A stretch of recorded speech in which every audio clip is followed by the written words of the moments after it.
הנכונות לשלם מחירים גבוהים, כבדים, לשחרורם של החטופים קיימת גם אצלנו. אנו מוכנים לעשות כל דבר שיביא לשחרורם, ובלבד שהמחיר איננו מחיר כבד יותר ממה שהיה ב7.10. העסקה הקיימת הזאת מגבירה את התיאבון ואת המוטיבציה של החמאס.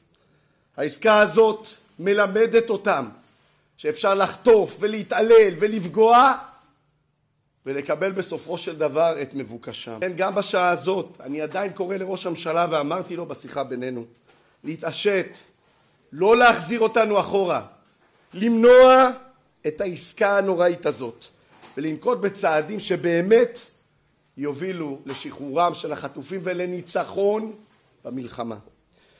אם הוא לא יעשה את זה, וכאשר תתקבל החלטת הקבינט והממשלה, עוצמה יהודית בראשותי לא תפיל את נתניהו. אנחנו לא נפעל יחד עם השמאל. אנחנו נאפשר לו להמשיך להיות ראש ממשלה, אבל אנחנו לא נהיה חלק מהממשלה הזאת שתאשר עסקה ונותנת פרס לטרור, פרס לחמאס, ושעלולה להביא עלינו עוד אירועים קשים מאוד.